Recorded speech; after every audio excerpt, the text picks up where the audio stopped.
Ya memang banyak yang koplak ya hari gini ya, dia termasuk presiden yang koplak gitu kan, bahkan si Elon Musk juga kalau nggak salah udah mengundurkan diri dari timnya Oh ya ya? kan, iya ya kan, karena ini orang memang asli koplak gitu loh ya. Hmm. Dan ini ya untuk menang ya memang dia harus koplak karena memang dia memanfaatkan kekoplakannya untuk menjadi presiden. Ada satu momen di mana kita nggak suka sama Amerika ya, unloved dollar Ya. istilahnya, dolar menjadi unloved, tidak disukai, tapi sampai berapa lama ada nggak currency lain yang bisa menggantikan US dollar? Ya. Itu kan belum ada. Boleh bilang nggak suka lah ya saya Ya. sama US dollar, tapi ya sekarang masalahnya nggak ada pengganti lain. Nggak, kalau perang fisik tuh nggak mungkin. Kalau perang dagang iya. Enggak lah, itu kadang-kadang obrolan tukang warung Tegal ya. Betul betul. I was the only analyst. I may claim I was the only analyst interviewed by the Washington Post ya. Itu akhir 2023. You can check it out in Google ya. Moto kita di Wall Street kan, I am young, rich, restless, and very dangerous.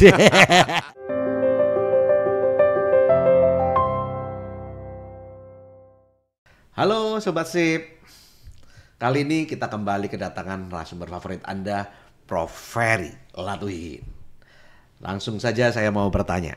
Bro, ini Trump lagi-lagi buat drama. Kemarin habis dari Cina dinaikin tarif yang gede, kemudian diturunin, ditunda. Besok paginya dia justru menghantam sekutunya yang terdekat, Europe, dinaikin tarif ke 50%. Ini gimana bro, menurut lu? Ya kan masih negosiasi lagi, kalau nggak salah dapat waktu lagi 1 bulan ya.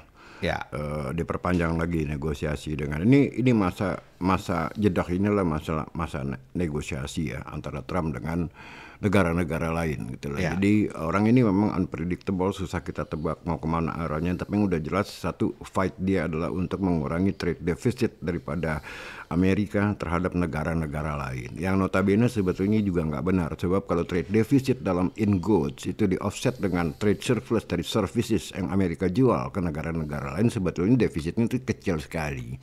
Ya makanya ini Trump ini termasuk koplak ya, in the sense bahwa dia pengen memindahkan kembali tenaga kerja yang ada di Cina ya kan, atau kerjaan-kerjaan yang beralih ke Cina dan ke negara-negara lain untuk kembali lagi ke Amerika dibikinnya. Mana mungkin ya kan, karena labor cost-nya kan udah beda ya kan, wages-nya udah beda ya kan. Amerika itu wages-nya bisa 6 kali lipat lebih mahal dari di Cina ya kan. Bagaimana bisa memproduksi barang lebih mahal 6 kali lipat dibandingkan di negara lain ketimbang dia beli dari negara lain? Itu kan konyol ya kan. dia bahkan ngancam Apple ya. Ya ini orang emang agak sinting ya. Apple itu kan basicnya kan di Cina produksinya ya kan ya, supply chain kemana-mana gitu kan. Ini merugikan Apple, merugikan Amerika itu sendiri, karena Amerika sebetulnya begini ya. Ini banyak orang yang tidak paham mengenai ekonomi ya. Sebetulnya ini sangat simpel. Kenapa Amerika harus trade deficit? Karena Amerika adalah negara di mana investasi dan inovasi itu bertemu. Ya, oleh karena itu dia memerlukan dana. Ya kan, dana itu mereka dapatkan dari negara-negara lain yang menjual barangnya kepada mereka yang mereka tidak produksi. Artinya harus ada terjadi pengalihan bahwa Amerika udah setinggi itu teknologinya, maka dia harus fokus kepada investasi dan inovasi. Yap. Ya, sementara negara-negara lain yang belum sampai ke sana seperti Indonesia misalnya, tekstil ya, Vietnam tekstil segala macam itu ya bukan di Amerika tempatnya, dan mereka harus beli dari negara-negara ini. Itu logikanya. Ini yang namanya boleh dibilang misperseption tentang masalah trade ya antar negara gitu loh. Ya, Amerika memang harus defisit. Kenapa? Karena dia memang savingnya lebih kecil daripada investmentnya. Ya kan, oleh karena itu dia harus pinjam dari negara lain. Karena savingnya lebih kecil, maka dia pinjam dari negara untuk investasi di negaranya. Nah itu untuk kemajuan negaranya sendiri gitu loh ya. Jadi ini banyak salah, nggak ngerti masalah ekonomi. Tapi sebenarnya secara services sebetulnya kan Amerika tuh surplus kan? Ya surplus kemana-mana. Bahkan kalau di offsetting antara trade in goods, barang-barang dikurangin dengan trade surplus, ya itu kecil sekali defisitnya.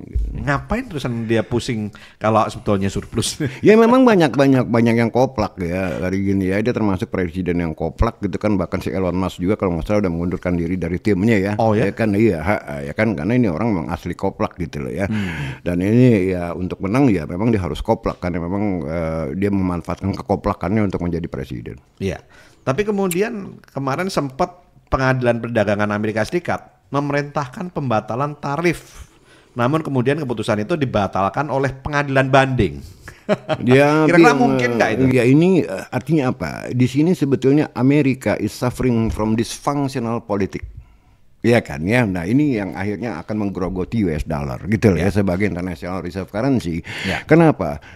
Dolar menjadi anchor currency all over the world, menjadi international reserve currency karena banyak hal. Pertama ada deep financial market. Ya kan, financial marketnya tuh apa aja ada, ya kan, sehingga currency-nya bisa dipakai untuk membeli apa aja. Oleh karena itu US dollar menjadi anchor currency. Sampai saat ini. Sampai saat ini nggak ada yang bisa ngalahin financial market. Even Europe pun nggak sampai sedalam di Amerika. Bahkan you can imagine di Amerika itu ada option on weather, ya kan. Jadi opsi itu biasanya kan saham, ini on weather gitu loh ya, untuk melindungi petani, ya kan ya. Kalau umpamanya weathernya ternyata tidak cocok untuk bahkan merugikan petani ya, gagal panen misalnya, mereka bisa beli opsi itu gitu loh, lindung nilai. Ya, lindung nilai, hedging gitu kan ya. Saking dalamnya itulah menjadi US dollar menjadi anchor currency, ya kan ya. Belum ada yang bisa ngalahin itu. Yang kedua adalah masalah demokrasi. Di Amerika sangat demokrasi sedemikian rupa, nggak ada hengki-pengki istilahnya seperti negara lain. So dari side politik Anda nggak usah khawatir bahwa Amerika is okay, gitu lah ya kan. Nah tapi sekarang terjadi ya semacam malfunction atau dysfunction daripada American politik ya, termasuk inilah ya masalah Trump dengan kekuasaan yudikatif itu kan ya. Ini kalau lama-lama bisa menggerogoti power daripada Amerika itu sendiri sebagai negara yang sangat-sangat dihormati. Bagaimana kalau kemarin kabarnya sudah Arab Saudi sudah nggak menggunakan petrodolar lagi? Ya nggak mungkin juga gini, nggak terang gini lah, bahwa ada satu momen di mana kita nggak suka sama Amerika ya, unloved dollar istilahnya, dolar menjadi unloved, tidak disukai. Tapi sampai berapa lama ada nggak currency lain yang bisa menggantikan US dollar? Itu kan belum ada. Tapi ya sebagai kan? saving haven saat ini beberapa negara sebagai safe haven ya, udah mulai buang US dollar, udah pas, terutama China sama Jepang. Dua negara ini kan dua negara yang paling banyak megang obligasinya Amerika. Iya, tapi sekarang gini, kalau Cina lebih ekstrem, kalau Jepang masih number one ya. Yang kedua UK, ya kan, yang ketiga sekarang Cina. Cina udah less than 700 billion dari 1,2 triliun megang US Treasury, ya kan. Cina shift atau switch ke gold, ya kan, banyak membeli itu sebabnya gold, makanya terbang gold ya. Naik, ya kan ya. Tapi bahwa tempat pertama masih diduduki oleh Jepang itu ya kan, tempat kedua sekarang oleh UK, ya kan, United Kingdom, yang tempat tiga oleh Cina sekarang. Tapi tetap kalau kita lihat sekarang masalahnya ada nggak currency lain yang bisa menggantikan US dollar? Belum ada, bos. Walaupun orang you may hate ya, you may boleh bilang nggak suka lah ya sama US dollar, tapi ya sekarang masalahnya nggak ada pengganti lain, ya kan ya. Orang masih bilang I cannot live without you, ya kan. Katanya ada wacana BRICS mau buat. Ya nggak segampang itu, ya kan ya. Bahwa memang ada kekecewaan dengan Amerika sehingga US dollarnya juga dibenci ya, segala macam, itu fine aja. Tapi the problem is again there is no other currency yang can replace the US dollar as a vehicle atau international reserve currency. Belum ada. Gimana kalau menurut lu, mungkin nggak tuh Rusia sama Cina akhirnya bener-bener ngeluncurin? Nggak mungkin terjadi. Kenapa? Kembali lagi, Cina nggak bisa tanpa capital control. Siapa yang mau pegang yuan? Kalau kapitalnya dikontrol kan nggak mungkin, ya kan? Nggak mau. Cina artinya belum meliberalisir dia punya financial market seperti Amerika. Di Amerika bebas, you can come today and you can go today, keluar masuk. Di Cina nggak bisa, bos. Ya kan, itu nggak bisa yuan tuh menggantikan. Mereka masih kontrol kapital ya. Bahkan orang Cina sendiri kalau mau mindah dananya ke luar negeri nggak boleh loh, nggak boleh, kecuali BUMN kalau nggak salah ya, atau BUMN nggak boleh, atau kecuali swasta. Pokoknya nggak sebebas negara-negara seperti Amerika Serikat atau Eropa membawa uang keluar dari Cina, nggak gampang. Terus ada juga yang mengatakan bahwa salah satu strategi Trump kenapa dia mendukung kripto, karena kalau beli kripto seperti Bitcoin, Ethereum, segala macam, dan koin-koin yang lain ya, termasuk sekarang yang lagi naik daun USDT segala macam, stable coin yang sekarang banyak yang diluncurkan ya. Nah itu karena mereka kan belinya, kalau beli kripto itu katanya kan harus pakai US dollar. Nah itu gimana? Iya, kalau mau bilang US dollar menjadi international currency atau reserve currency atau anchor currency ya kan, Berarti nggak itu juga pakai salah yuan. satu strateginya Trump ya? Exactly, ya kan ya. Jadi si Trump kan nggak mau orang meninggalkan US dollar ya kan. Iya.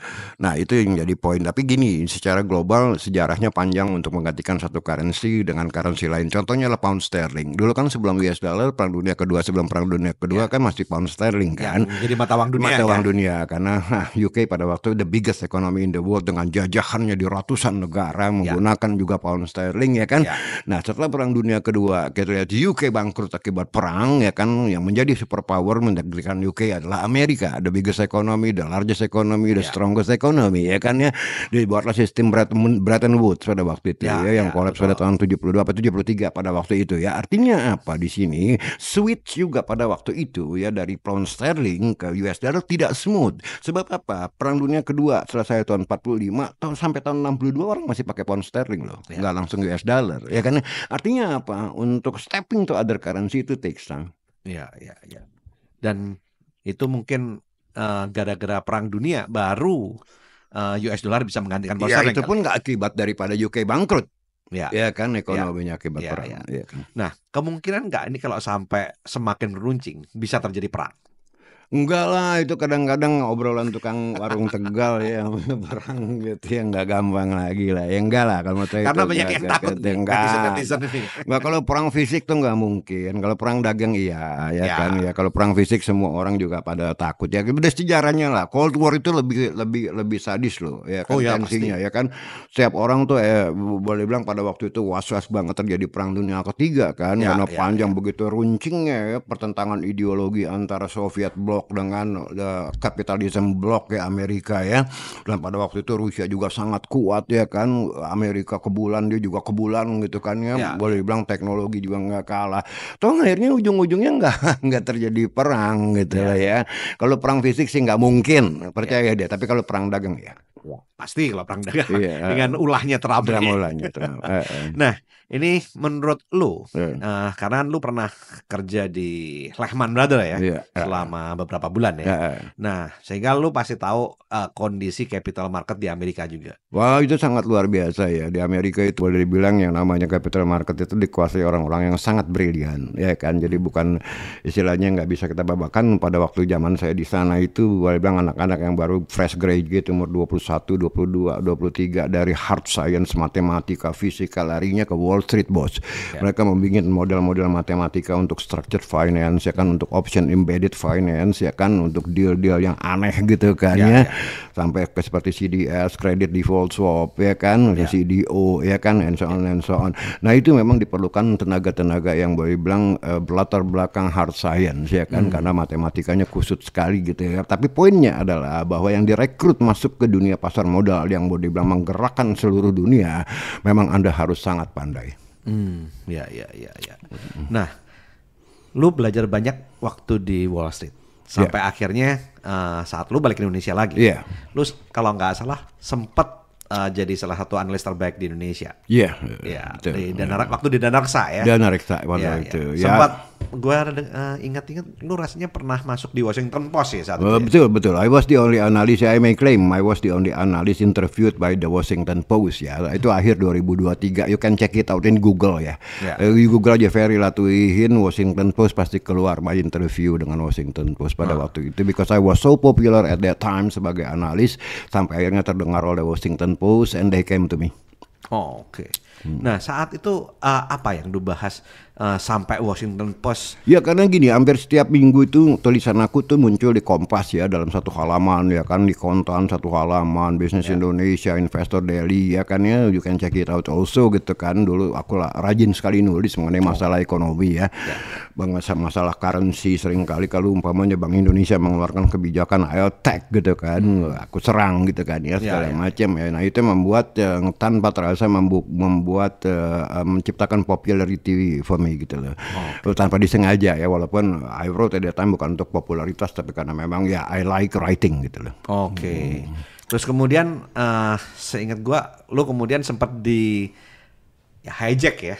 dari dana reksadana sekuritas jadi Chief Economist BI yang saat itu grupnya Sinarmas ya. Udah Temasek, udah di take over. Ya? Justru gini, pada waktu itu I showed with the new BOD ke Medan ya kan, BOD baru daripada BII sebagai pembeli BII dari Sinarmas ya, itu kan sorak konsorsium ya pada waktu itu ya, Temasek ada di dalamnya gitu kan ya.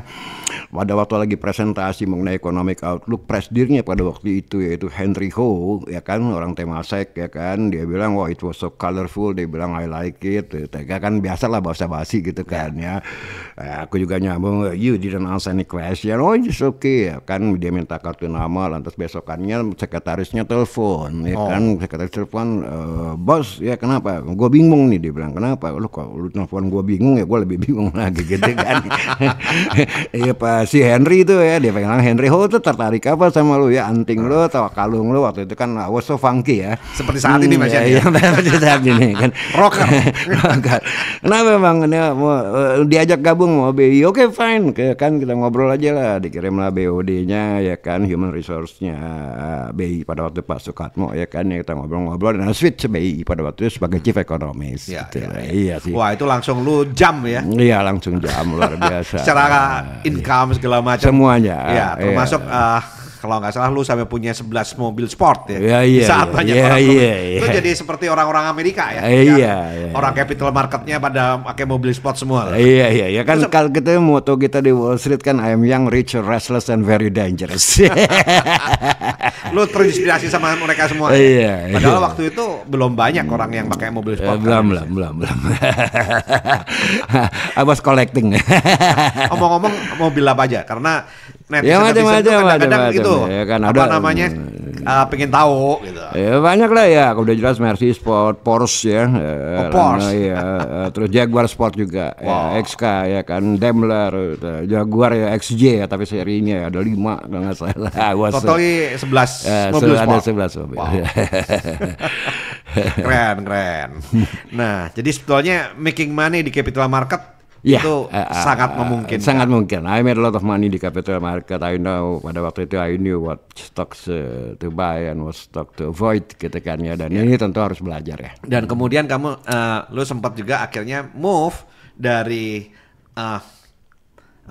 Chief Economist BII masuk real ke capital market ya. Real ke capital market ya kan. Sampai sekarang sebetulnya sempat jadi top broker juga ya. Sempat, sangat sempat ya kan. Pada waktu itu salah satu broker nggak usah disebut namanya ya. Itu baru dibilang 45% omsetnya dari aku. Tapi lu juga ada kepahitan juga ya. Gara-gara belum ada subrekesi, belum ada RDN waktu itu. Belum. Itu ada membuat kasus, lu kena ya. Kena. Itu kasus yang memang kita nggak sadar bahwa itu penting sekali ya. Seperti RDN sekarang itu kan dipisahkan akun pribadi, karena nasabah dengan akun sekuritas. Waktu itu belum ada ya. Waktu itu belum dianggap akun sekuritas gitu, bukan akun nasabah. Jadi gitu. aset lu itu semua dianggap akun sekuritas. Cashnya semua dianggap. Sehingga saat sekuritas itu kolaps, aset lu habis, bukan aset ya tapi cash. Kalau ini kan ada di kase ya. Kalau stoknya. Waktu itu akses kalau stok nggak hilang, stok nggak hilang, tapi yang hilang adalah cash. Ya kan? Karena di cashnya ya. Jadi sahamnya masih aman. Tapi RDN belum ada. Belum ada, ya kan. Sekarang berapa cash waktu itu? Ada 24 M lah habis ya. 24 bio bro. Ada time duit gede lah. Ya. Tapi untungnya masih ada saham ya. Jadi masih bisa eksis ya. Oke. Nah, jadi Sobat Sip bisa dapat uang besar. Tapi waktu itu Prof Ferry masih belum ada RDN. Tapi saat ini jauh lebih aman ya. Aman sekarang udah nggak ada masalah karena sekuritas cuma broker doang, cuma melayani jual beli ya kan. Semua uang ada di rekening sendiri, atas nama sendiri, di bank sendiri kan gitu. Nah, dulu kan enggak. Jadi kejadiannya aman. Aman. Nah, pertanyaannya, kok bisa lu making a lot of money dari market? Ya karena I was a market mover at that time. Aku tuh market mover. Market mover juga ya? Market mover. Market maker. Wow. Jadi ini dulu memang saya kenal dengan Bro Ferry ini dulunya ya salah satunya gua tahu kalau dia market maker. Bukan bandar ya, bukan bandar ya. Market maker tuh gini, when I say something you buy this ya kan, itu otomatis market percaya dan lari itu kabur. Trust ya. Trust. Tapi bukan bandar. Bukan. Ya, lu hanya info. Info Jadi, aja. Ya, info dalam artian lu ada analisa-analisa, Iya, pasti. kemudian gimana caranya Bener. campaign evaluation-nya gitu kan. Kira-kira harga saham ini murah atau mahal gitu kan. Nah, sehingga itu yang membuat akhirnya banyak orang trust kalau saham-saham itu memang too cheap. Iya, dan ke satu orang percaya, kalau satu market percaya ya otomatis ngacir lah. Banyak saham-saham yang dalam 5 menit udah langsung arah, itu waktu zaman saya. Besokannya lagi masih buy arah lagi 5 menit pada waktu itu. Karena kenapa? Market trusted me. Nah, masalahnya ilmu lu itu apa namanya? Lu simpan pribadi atau mau di-share, Bro? Ya udah banyak yang saya share ya. Saya kan banyak memberikan workshop, training mengenai how to value a company ya. Secara fundamental ya, lihat dari financial statementnya, kita lihat matriksnya, kita lihat valuasinya, sampai kita datang ke konklusi ini saham ini worth buying atau nggak usah di touch. Lu bongkar semua ya. Bongkar semua. Jadi pendengar-pendengar sobat-sobat SIP ini semuanya bisa belajar sebetulnya yang membuat lu waktu itu bisa jadi market mover. Exactly. Ya. Sehingga mereka juga bisa jadi market mover juga nih. Bisa juga kalau mau. Kalau mau. Iya, saya mau belajar. Iya. Nah, memang kemarin itu kita sudah buat ya kelasnya. Cukup banyak juga yang hadir, tapi memang di kelas kita Prof Ferry ini hanya mau maksimal 50 orang, Bro ya. 50, jangan lebih karena susah menghandlenya. Karena semuanya bisa tanya jawab langsung ya. Bisa langsung. Saat training ya. Iya. Dan semuanya pakai laptop ya. Pakai real data, pakai laptop, pakai Excel. Yang datang harus bawa laptop. Saya nggak ngasih PPN yang cuma cerita dongeng-dongeng ini begini, ini begitu. Enggak, kita langsung buka laptop, pakai Excel, kita ambil real data, kita valuasi sahamnya. And I teach you how to do it. Ya. Dan waktu itu lu juga kasih softwarenya sekaligus. Iya, itu softwarenya semua ada, template-nya ada. Sehingga lebih memudahkan orang untuk memahami. Untuk paham. Kesimpulannya sebetulnya lu ngajarin orang untuk bukan hanya sekedar teorinya, tapi lu praktekin gimana caranya untuk memakai software itu. Iya, ini praktek sama sekali. Orientasinya ini praktikal, nggak ada teori-teori. Dan Anda 4 tahun kuliah nggak dapat. Oke. Nah, jadi bagi para sobat SIP, kalau Anda kepingin belajar dari seorang market mover, bukan market maker ya, bukan bandar. Nah, dan Anda mau tahu gimana caranya analisa dan bagaimana Bro Ferry ini bisa dapat duit yang sangat banyak. Bayangkan tahun berapa itu, Bro ya? Yang lu hilang. Tahun berapa? 2008 ya. Tahun 2008 itu kehilangan duit 24 miliar. Itu kalau dikurusin sekarang berapa ya? 50 M lebih kali. Atau mendekati 100 M dan. Ya waktu itu administrasi ya. Ya, karena masalah administrasi. Tapi di situ Anda bisa lihat bahwa memang Prof Ferry sudah bisa making money dari cara ini. Jadi kalau Anda kepingin belajar, silahkan ikutin acara kita di tanggal 28-29 Juni 2025 dengan menghubungi link di bawah ini. Jujur ya, saya merasakan banyak manfaat yang saya terima ya, terutama dalam memvaluasi saham ya. Mungkin kebanyakan dari investor saham itu membeli saham nggak tahu apa yang dibeli. Bahkan mungkin hanya mengerti gambaran luarnya aja gitu ya.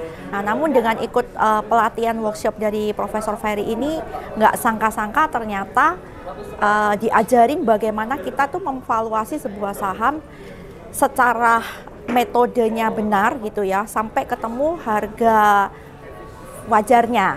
Dengan mengikuti kelas dari Profesor Ferry ini, yang hanya cuma cukup 2 hari, itu udah seperti kita itu mengikuti sebuah pelatihan di kelas profesional seperti CFA gitu. Oke, salam cuan. Oke, jadi selama 2 hari ini belajar sama Prof Ferry gimana cara baca laporan keuangan, gitu, cara analisis saham, mana saham yang bagus, yang undervalue, dan saham-saham yang overvalue. Kesannya ya bagus banget ya, Prof Ferry-nya baik, friendly, dan ngajarinnya secara detail dan sesimpel mungkin gitu, supaya kita bisa gampang hafalnya, gampang ngertinya gitu.